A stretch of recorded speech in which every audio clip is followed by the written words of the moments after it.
नमस्कार मित्रों, कैसे हो? आशा करता हूँ बढ़िया और प्रसन्न होंगे। प्रसन्नता के साथ हमारे समक्ष है पाठ 13, जिसके अंदर होंगे गुणा और भाग के तरीके। यानी हम यहाँ पर भाग और गुणा करेंगे और कुछ कॉन्सेप्ट यदि क्लियर नहीं होंगे वो भी आज आपके हो जाएंगे। तो ध्यान से सभी प्रश्नों के हल देखिए और समझने का प्रयास कीजिए, कोई भी पल स्किप न करें।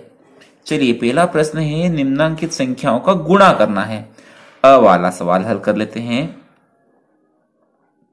प्रश्न है 75 में आप गुणा कीजिए 35 का। ठीक है, गुणा करना है। तो भैया गुणा की प्रक्रिया या जोड़ या घटाव की प्रक्रिया हमेशा इधर से यानी दाहिने हिस्से से करते हैं। ठीक है, भाग ही ऐसा है जो बाएं हिस्से से करते हैं। अब क्या 35 का पहाड़ा या टेबल आती है आपको? नहीं आती। तो क्या 5 की आती है? बिल्कुल आती है। तो पहले आप इस 3 को भूल जाइए और याद रखिए सिर्फ यहाँ पर 5 है, तो 5 ही का गुणा करते थे। 5 का गुणा पहले किस में करेंगे हम? इस 5 में। 5 का पहाड़ा कितनी बार बोले? 5 बार, यानी 5 25 कितने आए? 25। तो 25 के हमेशा इकाई का अंक लिखते हैं और बाकी शेष बचे वो हमारा रिमाइंडर यानी हासिल रहेगा। 25 का 5, हासिल के 2। अब 5 का पहाड़ा कितनी बार बोले? 7 बार। 5 सतो 35 और हासिल के तो 35 और 2 36 37। ठीक है, अब किसका गुणा करें? 5 का गुणा हो गया, अब किसका करना है? 3 का। ठीक है, अब 3 का गुणा करें उससे पहले इकाई पर यहाँ पर गुणे का निशान लगाइए या शून्य रखिए। कुल मिला के यहाँ पर खाली स्थान छोड़ना है, कुछ न लिख सके, इसलिए यहाँ पर गुणे का निशान लगा दिया। अब 3 का पहाड़ा फिर 5 बार बोलेंगे। 3 5 15, 15 के 5, हासिल का 1 और 3 सतो 21, 21 और 1 22। अंत में जितने आते हैं उतने लिखते हैं। ठीक है, अब इनको जोड़ दिए। 5 और यहाँ कुछ भी नहीं है, 5 के 5, 7 और 5 12, 12 के 2, हासिल का 1, 3 2, 5 और 1 हासिल का 6 और ये 2 के 2। परिणाम कितना है आपका? 2625। ये गुणा हो गया। अब ब वाला देख लीजिए, क्या है? 275 में 42 का गुणा करना है। वही तरीका, 2 का पहाड़ा 5 बार गुणे, 2 5 10, 10 की 0, हासिल का 1। ठीक है, 2 सती 14, 14 और 1 15, 15 के 5, हासिल का 1। 2 दूनी 4, 4 और 1 5। ठीक है, 2 का गुणा हो गया। अब किसका करना है? 4 का। तो यहां पर क्या लगाया हमने? 0 लगाओ या गुणे का निशान। ठीक है, कुछ भी लगा सकते हो। 4 5 20, 20 की 0, हासिल के 2। 4 सतो 28, 28 और 2 30, 30 की फिर 0, हासिल 3 आएगा। ठीक है, और 4 दूनी 8, 8 और 3 11। अब इसको जोड़ लीजिए। 0, 5 और 0 5, 5 और 0 फिर 5 और 1 का 1, 1 का 1। क्या उत्तर आया आपका? 11,550। ये दिए गए प्रश्न का हल है। प्रश्न है सोहन हर रोज 12 गिलास पानी पीता है, वह एक साल में कितने गिलास पानी पिएगा? ठीक है, चूंकि सोहन हर रोज 12 गिलास पानी पीता है। ठीक है, इसलिए एक वर्ष, ठीक है, और एक वर्ष में कितने दिन होते हैं? 365 दिन में पानी पिएगा। एक दिन में कितना पीता है? 12 गिलास पीता है। ठीक है, तो 12 गुणित 365 गुणा कर दीजिए, तो आपके परिणाम उत्तर प्राप्त हो जाएगा कि वह 362 यानी एक वर्ष में कितना गिलास पानी पिएगा। तो वही तरीका हमेशा गुणा इधर से करते हैं, यानी दाहिने भाग से। तो 12 पंज 60, 60 की 0 हासिल के 6, 12 छंग 72, 72 6 78, 78 के 8 हासिल के 7, 12 36, 36 और 7 हो जाएंगे आपके 43। तो क्या परिणाम आया? एक वर्ष में 4380 गिलास पानी पिएगा। ठीक है, ये है सोहन का एक वर्ष में कितने गिलास पानी पिएगा उसका परिणाम। प्रश्न है, अगर अनीता का दिल एक मिनट में 71 बार धड़कता है तो वह, फिर दो प्रश्न दिए गए हैं, तो 2 दिन में कितनी बार धड़केगा, फिर वह जनवरी माह में कितनी बार धड़केगा। तो पहले दिया क्या है कि अनीता का हृदय या दिल 1 मिनट में 71 बार धड़कता है। ठीक है, यह दिया गया है। तो अब वाला प्रश्न का हल क्या होगा? 2 दिन में कितनी बार धड़केगा? 2 दिन में दिल धड़केगा। क्योंकि यह 1 मिनट में 71 बार धड़कता है और 2 दिन का पूछा है। 2 दिन यानी एक दिन में होते 24 घंटे, 2 दिन में हो जाएंगे 48 घंटे, यानी घंटे में निकालना है और दिया है मिनट में। तो 1 घंटे में कितना धड़केगा? क्योंकि 1 घंटे में होते हैं 60 मिनट, तो 60 में आप 71 का गुणा कर दीजिए।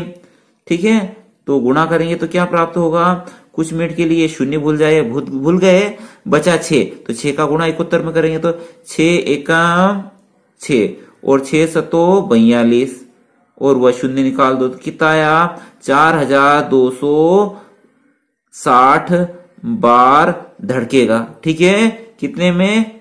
1 घंटे में। 1 घंटे में दिल कितनी बार धड़केगा? 4260 बार धड़केगा उसका हृदय। ठीक है, तो 2 दिन में कितनी बार धड़केगा? तो 2 दिन में कितने घंटे होते हैं? 1 दिन में होते हैं 24, तो 2 दिन में हो जाएंगे 24 दूना 48।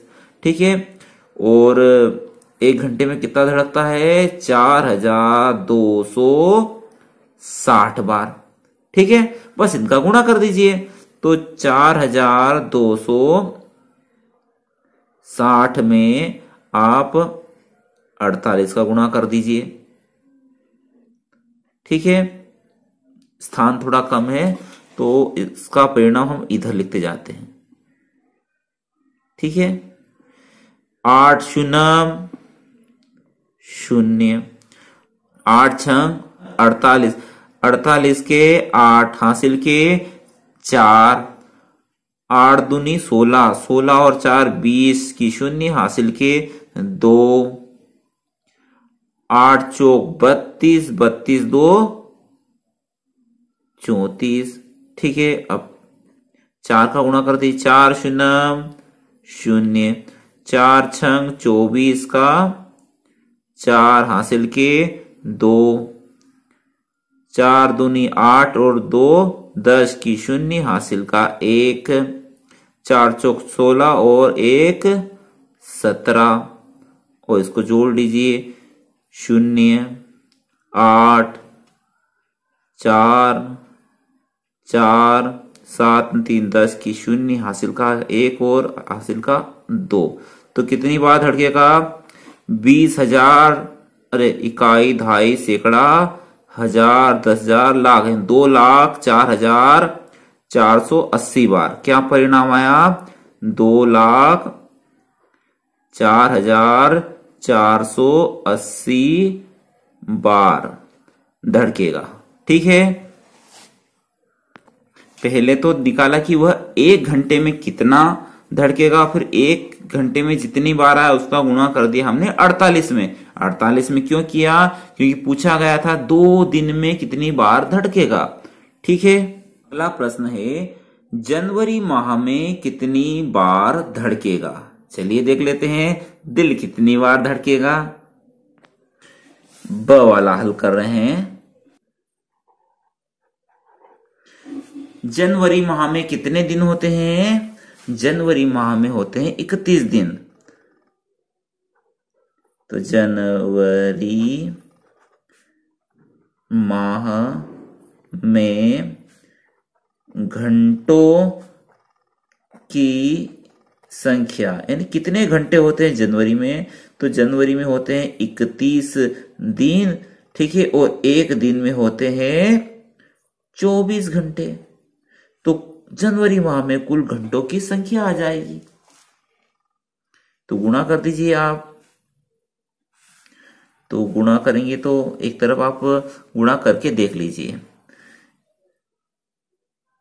24 में 31 का गुणा करो, 31 में 24 का करो, कोई फर्क नहीं पड़ता। ठीक है, परिणाम वही आता है। ठीक है, यहां गुणा करके देख रहे हैं। 4 एकम 4 और 4 त्रि 12। ठीक है, 2 एकम 2, 2 तिया 6, ये 4 4 6 और 1 7। तो कितने आए जनवरी माह में घंटों की संख्या? 744। ठीक है, अब घंटों की संख्या हमें मिल गई है, तो पता कर सकते हैं कि जनवरी माह में कुल कितनी बार दिल धड़का। क्योंकि हमें पता है 1 घंटे में कितनी बार दिल धड़का था। 1 घंटे में धड़का था 4260 बार, जो कि पिछले प्रश्न में निकाला था। अतः जनवरी माह में दिल धड़केगा। ठीक है, जनवरी माह में घंटों की संख्या कितनी है? 744। और 1 घंटे में दिल धड़कता है 4260 बार। बस इनका गुणा करना है और परिणाम हमारे सामने रहेगा। तो गुणा कर लीजिए 4260 में 744 का। ठीक है, 4 शून्य 0, 4 छंग 24, 24 के 4 हासिल के 2, 4 दूनी 8 और 2 10 की 0 हासिल का 1, 4 चौक 16 और 1 17। ठीक है, अब दूसरे अंक का गुणा कर रहे हैं तो यहाँ आप गुणे का निशान लगा दें। फिर 4 का गुणा कर रहे हैं तो ये कि यही संख्या रिपीट होगी, तो पुनः ऐसे कैसे लिख दीजिए आप, क्योंकि 4 का ही गुणा कर रहे हैं ना पूरे में। तो 0 4 0 7 और 1। ठीक है, अब तीसरे अंक का गुणा करेंगे तो 2 बार गुणे का निशान आएगा, या कुल मिला के 0 भी लिख सकते हैं। अब 7 शून्य 0, 7 छंग 42, 42 के 2 हासिल के 4, 7 दूनी 14 और 4 18, 18 के 8 हासिल का 1, 7 चौक 28, 28 और 1 29, 2 पन्नों 29। अब इनको जोड़ दीजिए, ये 0, ये 4, ये 4, 7 और 2 9, 1 7 8 और 8 8 16, 16 की 6 हासिल का 1, 9 1 10 और हासिल का 11, 2 और 1 3। ठीक है, ये आ गया जनवरी माह में कितनी बार दिल धड़का था। कितनी बार धड़का था? इकाई, दहाई, सैकड़ा, हजार, 10,000, लाख, 10 लाख, यानी 31,69,440 बार उन मोहतरमा, उन बालिका का या किसी का, क्या नाम था उसका, अनीता का, अतः जनवरी माह में अनीता का दिल कितनी बार धड़का था? 31,69,440 बार धड़का था। आशा है प्रश्न आपको समझ में आया होगा। अगला प्रश्न है 967 को 5 से भाग दीजिए और शेषफल भी ज्ञात कीजिए। चलिए भाग की संक्रिया करते हैं। 967 में 5 का भाग लगा रहे हैं। ठीक है, पहले इस एक अंकों को देखिए। क्या 5 का पहाड़ा तब तक बोलिए जब तक कि 9 ना आ जाए। ठीक है, 5 एकम 5, 5 दूनी 10 तो ज्यादा हो जाएंगे, तो छोटा अंक लें। क्या लें? 5 एकम 5। कितनी बार में आया? 5 आया एक बार में। अब इसे घटा दीजिए। किस में से घटाएंगे? बस इसी में से घटाएंगे, इनको अभी याद देखना भी नहीं है। तो 9 में से 5 गए तो कितने बचे? 4। अब ऊपर से हमेशा एक एक अंक उतारेंगे। ऊपर से उतारे हमने 6, तो कितने हो गए ये? 46। तो 5 का पहाड़ा तब तक बोलिए जब तक कि 46 ना आ जाए। 5 एकम 5, 5 दूनी 10, 5 3 15, 5 चौक 20, 5 25, 5 छक्का 30, 5 सतो 35, 5 9 8 40, 5 नाम 45, 5 धाम 50 तो ज्यादा हो जाएंगे, तो क्या लेंगे? 5 नम 45। कितनी बार में? 9 बार में। अब घटाओ, 6 में से 5 गए तो 1 बचेगा और 4 में से 4 गया कुछ भी नहीं है, 0 बचेगा। कुल मिला के क्या है? यह 1 है। 1 के आगे 0 लिखिए, इसका कोई महत्व नहीं है। ऊपर से उतारेंगे अब 7, तो क्या हो जाएंगे ये? 17। तो फिर से 5 का पढ़ा तब तक बोलिए जब तक कि 17 ना आ जाए। 5 एकम 5, 5 दूनी 10, 5 3 15, 5 चौक 20 तो ज्यादा हो जाएंगे, तो क्या लेंगे? 15। कितनी बार में आया? 3 बार में। और 17 में से 15 जाएंगे तो कितने बचेंगे? 15 16 17 यानी 2 बचेंगे। ठीक है, ये हो गया हमारा भाग। ये जो बचा है ना, इसको कहते हैं हम शेष फल। ठीक है, और ये जो प्राप्त हुआ है इसे कहेंगे हम भाग फल। हमारे फल आ गए भैया। भाग के सवाल पर 2 प्रकार के फल आए हैं, एक तो भाग फल है और एक शेष फल है। आशा है आप भाग करना सीखे होंगे। अगला प्रश्न है, एक किसान 56 रुपए प्रति लीटर के हिसाब से दूध बेचता है। एक महीने में वह 210 लीटर दूध बेचता है, तो बताइए वह महीने में कुल कितना दूध बेचेगा। ठीक है, तो चलिए हल कर लेते हैं।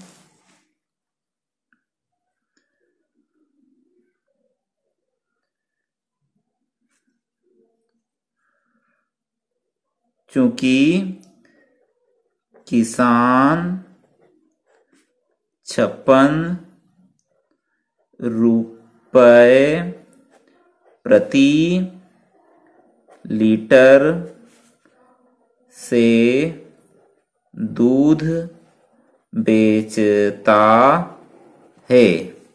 ठीक है, यह दूध का भाव है। अतः 210 लीटर दूध से उसे प्राप्त होगी राशि। कितनी राशि प्राप्त होगी?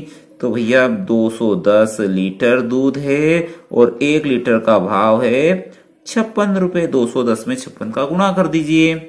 210 में 56 का गुणा कर देते हैं। ठीक है, 56 का पढ़ा नहीं आता तो 6 का आता है, तो 6 शून्य 0, 6 एकम 6 और 6 दूनी 12। ठीक है, दूसरे अंक का गुणा करें तो यहाँ गुणे का निशान। 5 शून्य 0, 5 एकम 5, 5 दूनी 10 को जोड़ दीजिए। 0 6 5 और 2 7, 0 और 1 1 और 1 क्या है? इकाई, दहाई, सैकड़ा, हजार, 10,000। कितना प्राप्त होगा? 11,760 रुपए प्राप्त होंगे। ठीक है, इतने रुपए का वह किसान दूध बेचेगा। अब प्रश्न है, ईशा के पास 1200 रुपए यानी 1200 रुपए है। 108 रुपए प्रति लीटर के हिसाब से वह कितना पेट्रोल खरीद सकती है। यानी 1200 रुपए में कुल कितना पेट्रोल आएगा यह पता करना है। ठीक है, चूंकि 108 रुपए प्रति लीटर पेट्रोल है, ठीक है, इसलिए 1200 रुपए का कुल पेट्रोल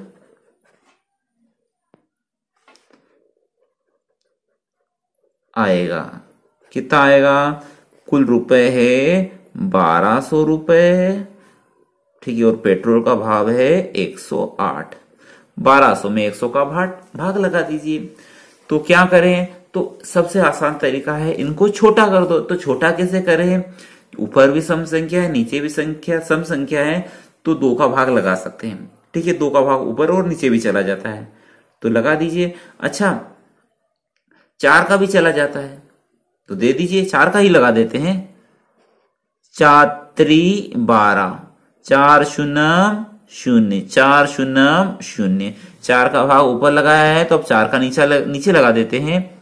4 एकम 4, 4 दूनी 8, 4 3 12 ज्यादा हो जाते थे, यहाँ 10 है भी, यहां से बचेंगे 2, हो जाएंगे 28, और 4 सत्तो 28। तो क्या प्राप्त होगा? 300/27। ठीक है, क्या इसमें भी भाग साथ जाएगा? क्या 2 का भी नहीं जाएगा, 4 का भी नहीं जाएगा, क्योंकि 27 क्या है? 27 में 4 का नहीं जाता, 2 का भी नहीं जाता, क्योंकि ये विषम संख्या है। अब क्या करें? 3 का चला जाएगा। 3 9 27, 3 एकम 3 3 0 0 3 0 0, क्या प्राप्त हुआ? 100/9। ये विषम भिन्न है, इसको मिश्र भिन्न में लेंगे तो 9 एकम 9 बचेगा, यहां से 1 10 हो जाएगा, फिर 9 एकम 9, फिर क्या बचेगा? 1/9 लीटर। यानी कितना लीटर दूध आएगा? उसको लीटर दूध आएगा 11 लीटर और 1/9, यानी 11 लीटर तो पूरे रहेंगे और भिन्न में 1/9 लीटर। 11 से ही 1/9 लीटर वह 1200 रुपए में प्राप्त करेगी। प्रश्न है, सतीश खेत में सोयाबीन काटने जाता है। यदि उसे एक दिन में 300 रुपए मिलते हैं तो 25 दिन में कितने रुपए मिलेंगे? चूंकि एक दिन की मजदूरी 300 रुपए है, अतः सतीश को 25 दिन में प्राप्त राशि, कितनी राशि प्राप्त होगी? 300 रुपए प्राप्त होते हैं उसे एक दिन के, और कितने दिन गया है मजदूरी? वह 25। तो 300 में 25 का गुणा कर दीजिए। चलो गुणा कर लेते हैं, तो 25 का ही पढ़ा बोल देते हैं। 25 का गुणा 0 में किया तो 0, 0 में किसी भी अंक का गुणा करो, बड़ा या छोटा, हमेशा 0 ही प्राप्त होगा। 25 0 0, और फिर 25 0 0, और 25 तिया 25 से कम 25, 25 दूना 50, और 25 तिया 75। तो कितना प्राप्त हुआ उसे? 7500 रुपए प्राप्त होंगे। किसको? सतीश को। और किस लिए प्राप्त हो गए? क्योंकि हमारा सतीश सोयाबीन काटने गया है। अगला प्रश्न है, 1 किलो बेसन में 28 लड्डू बनते हैं तो 15 किलो बेसन में कितने लड्डू बनेंगे? अगर एक डिब्बे में 14 लड्डू पैक किए जा सकते हैं तो पूरे लड्डुओं को पैक करने के लिए कितने डिब्बों की जरूरत पड़ेगी? तो इसमें 2 प्रश्न पूछे गए। तो पहले तो हम लड्डुओं की संख्या निकाल लेते हैं कि भाई 15 किलो में कुल कितने लड्डू बनेंगे। ठीक है, तो क्या दिया है? क्या दिया है? 1 किलो बेसन में 28 लड्डू बनते हैं। ठीक है, अतः 15 किलो बेसन में 1 किलो में 28 बनते हैं तो 15 किलो में कितने बनेंगे? 28 गुणित 15, 28 में 15 का गुणा कर देंगे तो 15 किलो क्या प्राप्त हो जाएंगे। तो 15 5 75, 15 छक्की 90, 15 सत्ती 105 और 15 अठी 120। 120 की 0, 120। ठीक है, 120 की 0 इकाई का अंक लिखते हैं, हासिल के 12 और 15 दूना 30, 30 और 12, 30 से 40 और 2 42। कितने लड्डू बने? 420 लड्डू बनेंगे। ठीक है, आधा सवाल कंप्लीट हो गया। अब इन लड्डुओं को हमें पैक करना है और एक डिब्बे में कितने लड्डू आते हैं? 14 लड्डू आते हैं। ठीक है, तो कितने डिब्बों की आवश्यकता पड़ेगी यह पता करना है। ठीक है, तो 42 लड्डुओं के लिए आवश्यक डिब्बों की संख्या कुल कितने लड्डू है? 420 लड्डू है। इनको आप 14 से भाग दे दीजिए क्योंकि एक डिब्बे में 14 लड्डू आते हैं। भाग देना है तो 14 का पढ़ा तब तक बोलिए जब तक कि 42 ना आ जाए। 14 एकम 14, 14 दूना 28, 14 ती 42, ये 3 बार और 14 शून्य 0। तो कितने आए? 30 डिब्बों की आवश्यकता पड़ेगी। अतः 42 लड्डुओं के लिए आवश्यक डिब्बों की संख्या क्या रहेगी? 30। ठीक है, ये हमारा हल है और यही तो पूछा था। आशा है प्रश्न आपको समझ में आया होगा। प्रश्न है, खेत में काम करने वाले एक दिन की मजदूरी अलग अलग शहरों की अलग अलग है। ठीक है, भोपाल में 225 रुपए मिलते हैं एक दिन की मजदूरी के, विदिशा में 175 मिलते हैं, रायसेन में 150 और सीहोर में मिलते हैं 190। ये अलग अलग शहरों की मजदूरी है। इसी के आधार पर कुछ प्रश्न दिए गए हैं, उनको हल करते हैं। अब वाला प्रश्न है, फरहान रायसेन में काम करता है। यदि वह 2 सप्ताह खेत पर काम करता है तो उसे कितने पैसे मिलेगी? तो ये है वाला प्रश्न का हल। चूंकि फरहान कहाँ काम करता है? रायसेन में, और रायसेन में एक दिन की मजदूरी है 150। ठीक है, चूंकि फरहान रायसेन में काम करता है और वहां मजदूरी कितनी है रायसेन की? 150 रुपए।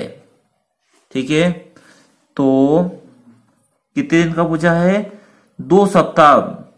तो 2 सप्ताह की प्राप्त राशि। 2 सप्ताह की प्राप्त राशि, एक दिन में कितनी मजदूरी है? 150 रुपए। ठीक है, एक दिन की है। और 2 सप्ताह में दिन की संख्या कितनी होती है? एक सप्ताह में 7 दूनी 14, 14 दिन की, है ना। 2 सप्ताह की निकालनी है तो कितना हो जाएगा? 150 गुणित 14, 150 में 14 का गुणा कर दीजिए। 14 शून्य शून्य, 14 पंज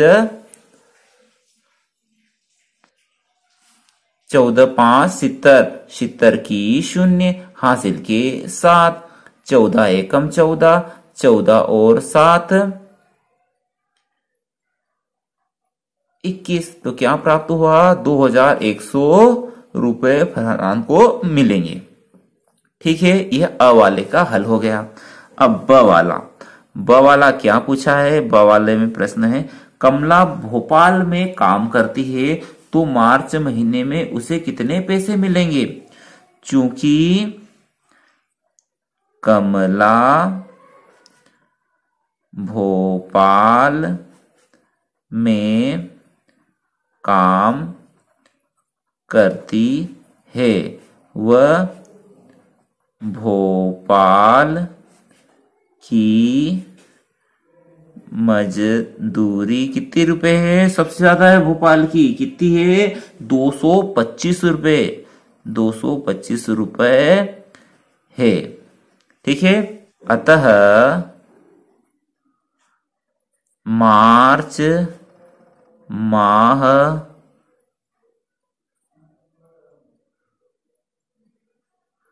में उसे प्राप्त होगी राशि।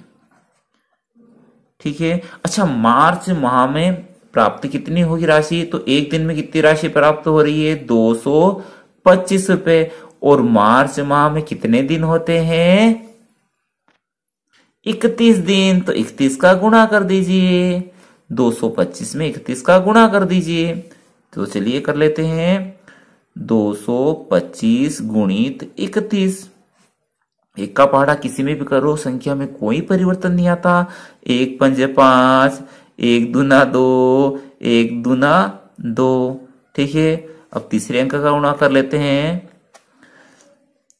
3 पंजे 15, 15 के 5, हासिल का 1, 3 दूनी 6, 1 7, 3 दूनी 6, जोड़ दीजिए 5, 5 2 7, 7 2 9 और ये 6।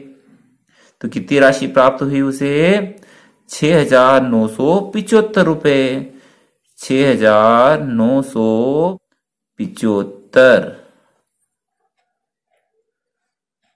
रुपए प्राप्त होंगे। किसे होंगे? कमला को, क्योंकि कमला कहाँ काम कर रही है? भोपाल में। अगला प्रश्न है, सबसे अधिक मजदूरी एवं सबसे कम मजदूरी में कितना अंतर है? स वाले में।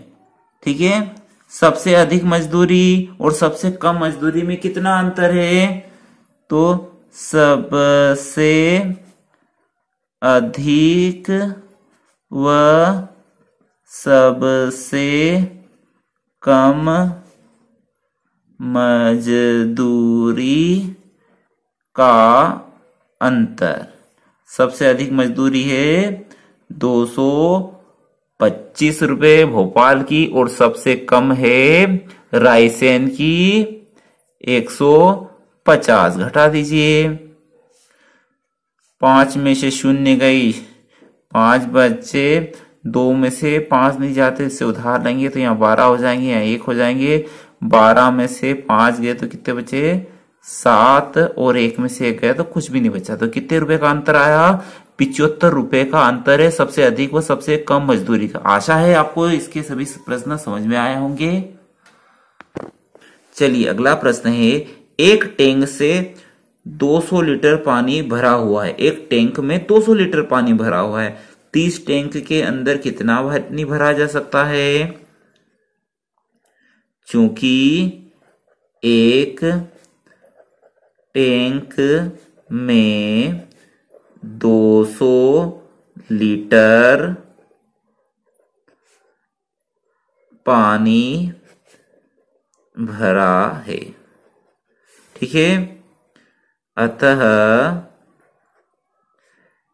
30 टैंक के अंदर पानी भरा जा सकता है।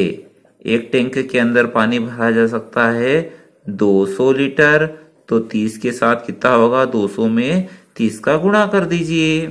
ठीक है, 1 मिनट के लिए आप ये शून्य और ये शून्य, तीनों शून्य भूल जाइए।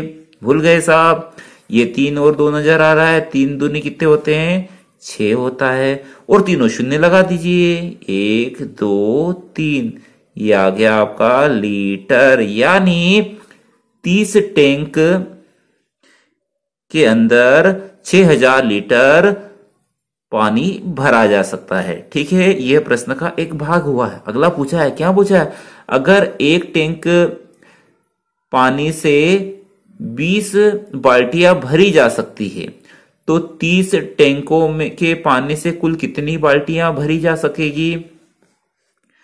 चूंकि एक टैंक से 20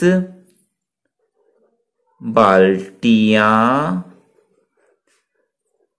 भरी जा सकती है, तो 30 टैंकों से कुल बाल्टियां भरी जा सकती है। कितनी, एक टैंक से 20 बाल्टियां। ठीक है, और एक टैंक से 20 बाल्टियां भरी जा सकती है, और 30 टैंक से 30 का गुणा कर दीजिए, वही 2 तिया 6 और 1 2, कितने आए, 600 बाल्टियां भरी। अतः 30 टैंक से 600 बाल्टियां भरी जा सकती है। ठीक है, चूंकि एक टैंक से 20 बाल्टियां भरी जा सकती है, तो 20 में 30 का गुणा कर दीजिए, क्योंकि 30 का हमें पता करना था। आशा है आपको सभी प्रश्न समझ में आए होंगे। समय भले ही लगे, लेकिन आप प्रत्येक प्रश्न को स्वयं से हल करने का प्रयास करें। ठीक है, हमारा लक्ष्य होना चाहिए हमने क्या सीखा, कितना सीखा। ठीक है, इसमें कोई त्रुटि हुई तो अवश्य इंगित करें त्रुटि की ओर। आशा है आपको सभी प्रश्न समझ में आए होंगे। वीडियो अच्छा लगा हो तो लाइक कर दीजिए, और चैनल पर नए हो तो सब्सक्राइब भी कर दिया करें। अगले वीडियो तक जय हिंद, जय भारत, वंदे मातरम।